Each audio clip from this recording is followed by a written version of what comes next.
ProWrestlingSheet.com. What's up, everyone? It's Denise Salcedo. Welcome back to the channel. I'm very excited to introduce to you my guest for today. She is one half of the Impact Knockouts Tag Team Champions, Tasha Steelz. What's up, Tasha?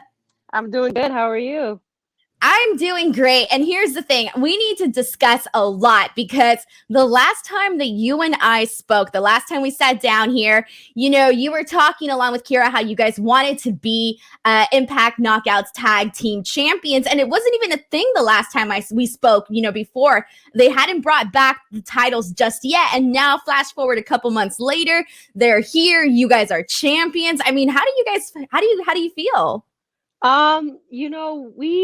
I think we out of everybody was trying to push being the Knockouts champions a lot more because I felt like we wanted this for ourselves, Kiera and I. And when they did finally announce that they were bringing it back, like we went crazy, we went so crazy.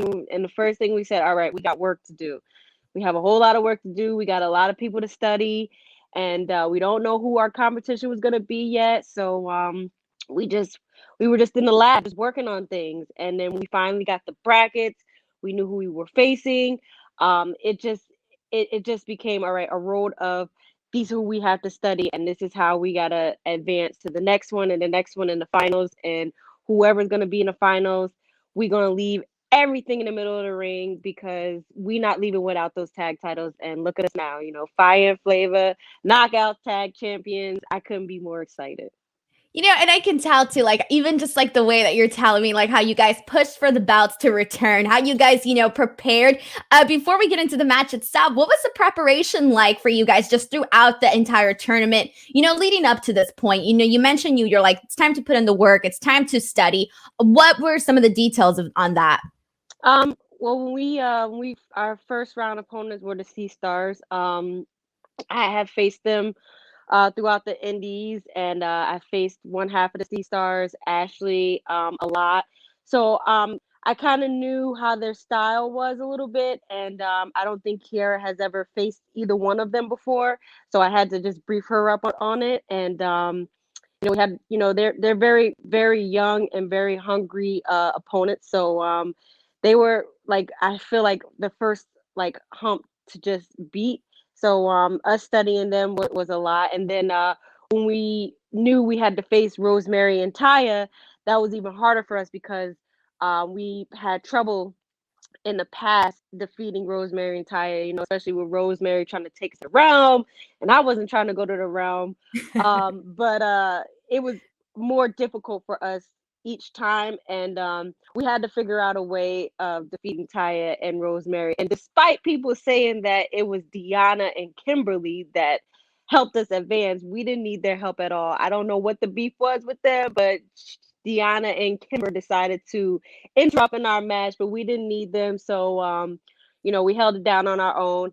And when we figured out it was either going to be Havoc and Nevaeh or Jazz and Jordan, it was like a holy-ish moment because it was just like, okay, we know how to face Havoc and Nevaeh, but what if it's Jazz and Jordan, who like it's just tough, the toughest two competitors I feel like in Knockouts history, but when we found out it was Havoc and Nevaeh, we were like, we didn't think it was an easy ride because we already beat them like twice, but we knew they were going to try and come up with something different this time around. And we just had to figure out a different way of defeating them. And we did. So, here we are.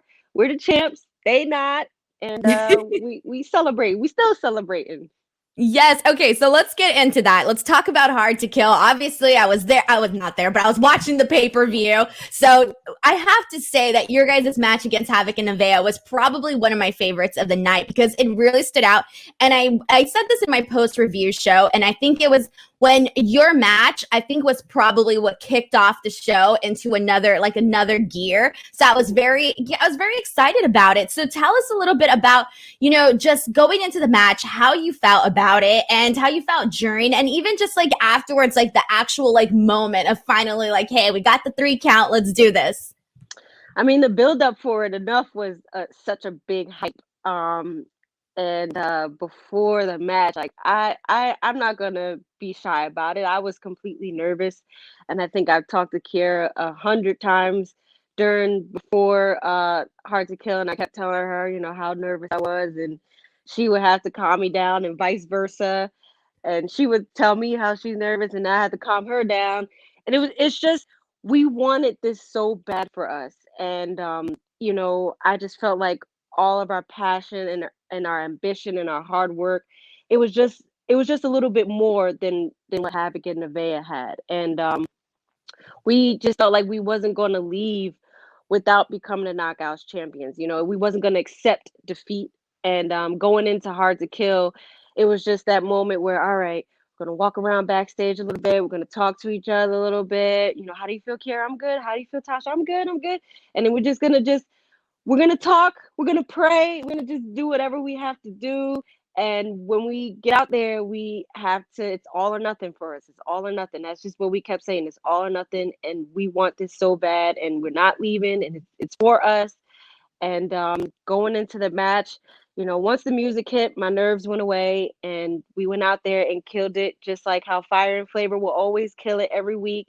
And once that 3 count came, Kiera hit that finisher. She hit in 3 count came, and I just, man, that whole thing just settled in. Like, we really did it. Like we really did it, and the emotions came out. And I ain't supposed to show no emotions because I'm a thug. I'm not supposed to, but yeah, it came out. And when Madison and Gail presented us the titles, that couldn't have been more of a damn, I'm really gonna freaking cry here moment. And I did. And it was just one of the greatest moments ever that you can rewind and replay every single time. And I can't really, my heart is just, I can't really just thank these ladies enough who laid the foundation for us in Knockouts tag titles. And it was just a great moment for us. I couldn't be more excited. 100%. I could only imagine what that moment must have felt like. And not only that, like I do want to, I think my favorite thing about your guys' match is how you guys brought such a fast paced style that was so in contrast to Havoc and Nevaeh, because they brought this powerhouse, you know, sort of style. And so the way that you guys both, you know, as, you know, separate teams brought something so different to the match, but it ended up, you know, just pairing up really nicely. So I was watching the show with my fiance, and he's like, man, like this is a good match. And I was like, yes. I was like, I'm really feeling this. So, you know, when I found out that I was going to be able to talk to you about this, I was like, this is awesome. So you mentioned the fact that obviously, you know, you're champions, you're getting to celebrate. You guys have been celebrating nonstop. Tell us the details of what the celebration entails. So we have this celebration coming up. It's the Fire and Flavor Fest. We have this coming up. And you know, the tickets have been popping. I mean, we've been selling a lot of good packs, because who doesn't want to party with Fire and Flavor? Like, everybody wants to party with us. You know, we have the ATL style catering coming down. I love me some soul food, so we got that coming down, courtesy of Kiera. You know, I got Cardi B coming through, courtesy of me. You know, that's Titi Cardi. You know, we had to call her up. If we're gonna have somebody to party, it has to be Cardi. You know, she might bring some couple guests. And we're gonna have that popping off, you know, this coming Tuesday. So I don't want you to miss it. I don't want nobody else to miss it. And you're gonna really see how Fire and Flavor get down on a party. How did your friends and family react? Oh man, my mother, I believe, is still crying to this day. You know, I had to tell my mom, I was like, "Ma, you know, I love the emotion, but it's over, and we can be happy now. We don't have to cry anymore. We could be happy." My family was just so supportive. I think, like, my mom told me they had like a big Zoom party on Hard to Kill. Oh, that's so cute. Yeah, it was hilarious. But you know, I love the support. You know, it was a time where my family thought like this was going to be just a phase for me, and you know, fast forward years later, it's just everyone was just like cut everything of their time, and just wanted to sit there and watch me win these titles, win or lose. They still support it, but they were so happy that I won. So yeah, family's big support. You're like, this wasn't a phase, and I've turned this phase into a career now, which is Oh yes. absolutely incredible. So, you know, one of the things I do want to touch on is the fact that you guys are now 10th overall Knockouts Tag Team Champions. But the last time that we had the belts, it was back in 2013. I mean, it's 2021 now, so several years have gone by. So what does it mean to you to not only have the belts back in terms of the opportunity being there, but the fact that Impact Wrestling has trusted both you and Kiera to, be those women to really bring life back to these belts? I think that's what it was. They were just waiting on the right two women to bring the life back into the belts, and I think there's no better two women than myself and Kiera. I mean, Kiera has been with Impact for 4 years, and she's really been working really, really hard into showing that she can be a champion. And with me coming in, it was just like the cherry on top. So with people like Taylor Wilde and Sarita, Gail and Madison, Sarah Stock and Thea Trinidad, and you had the beautiful people. Like those are names that it's just like, all right, how are we gonna follow into that path? But at the same time, we have to make our own path. So with them reintroducing it now, I feel like this is a brand new path, and we're the start. And people have to follow after Tasha Steelz and Kiera Hogan, and I feel like that's just the accolade I can talk about for the rest of my life. We're at the top of this mountain, which is the knockout division, and now people have to follow underneath us, and I'm very proud. So I'm excited to see what happens. I'm excited too because here's the thing, like, being a team and then now being, the it team, being the champions. I'm assuming your mentality, your game plan has to change. Is there how do you feel like there's been a change and like, okay, we got to step up our game now? Like, do you feel like there's been that transition mentally? I feel like it's been like that whether we have the titles or not. You have to step it up each time because I mean people are looking to see why they're still interested in you.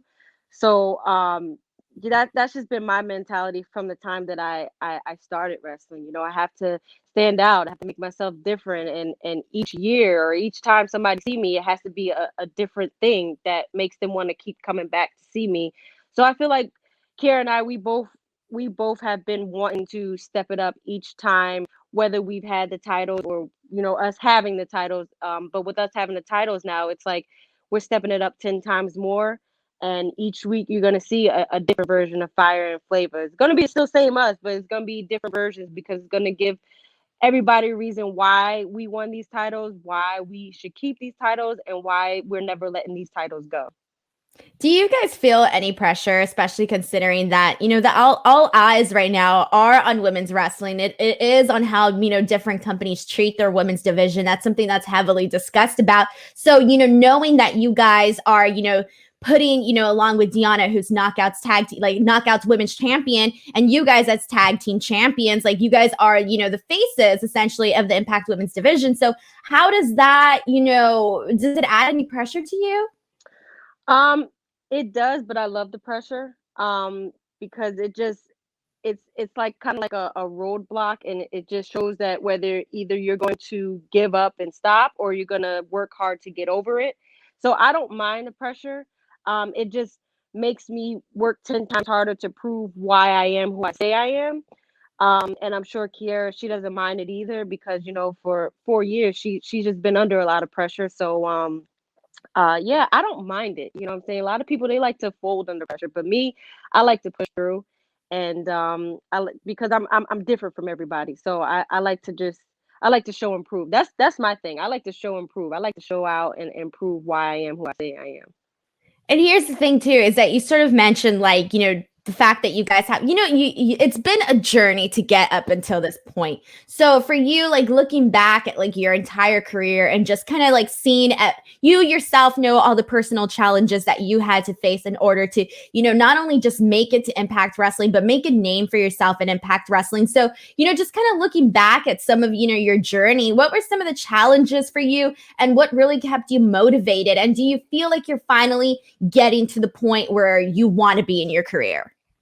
Yeah, when I first started, I was just trying to figure out like, who Tasha Steelz really is, and can I really be myself um in this sport, in this business, you know, because there's a lot, you know, there's not too many girls that are like me that are successful, you know, and you know, I don't have the blonde hair, I don't have the blue eyes, you know, I don't have the big boobs or, you know, stuff like that. So Yeah. it was just different. You know, I'm a huge tomboy, and it was just different for someone like me.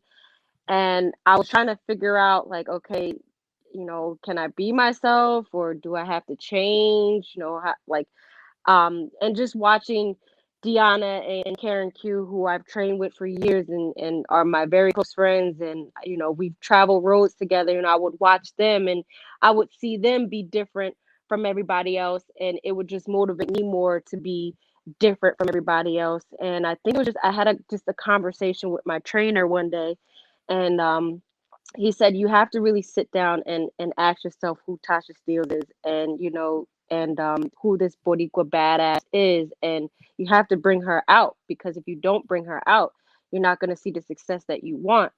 And I just had to sit and really think about it. And when I did, I was like, all right, well, I'm going to be myself, and if it gets me in trouble, oh well, but at least I, you know, and if it doesn't give me any success, at least I was myself, and I was showing people who I was, and you can't really, you know, you can't really get mad at that. So I just started bringing myself out more, like around 2018, 2019. I just really just, you know, stopped listening to all the other criticism, and just stopped listening to other opinions, and just started being myself, and just started getting the opportunities, taking the opportunities that, you know, was denied to me. And you know, it just started impressing a lot of people, and you know, that helped me out a lot more. And yeah, it was just great. You know, I was able to bring myself out, and I was able to just do whatever I wanted to do, and people were like there for it. They were backing me up for it, like, yeah, be yourself, like, you just really, you know, be different. And that's what I did. And despite things that opportunities that, you know, was offered to me that I wasn't really for me, you know, I just saw different lights at the end of the tunnel. And you know, here I am, one half of the knockout tag champ. Amazing. And it really is the key. Just be yourself. Tasha, I want to thank you so much and congratulate you as well, you know, just for, you know, getting to this point and kind of seeing where you guys go from here. But before we go, before we wrap things up, where can people follow you on social media? And feel free to plug in anything you'd like to plug in. Oh yeah. So you guys can follow me on Instagram and Twitter at Real T Steelz, Steelz. Um, Go to shopimpact.com. You have the new Fire N Flava t-shirt, or you can go to tashassteelz.bigcartel.com. There's also a Fire N Flava logo and headband available. So, you know, you guys want to get that Fire N Flava merch, get that merch ASAP before it sells out. And yeah, support us, because we're gonna keep riding this heat wave, and we're not letting these titles go. So anybody that want to step up, they can get it. Amazing. Thank you guys so much for watching. Do not forget to give this video a like, subscribe to the channel for more, and we'll see you guys next time. Bye, everyone. ProWrestlingSheet.com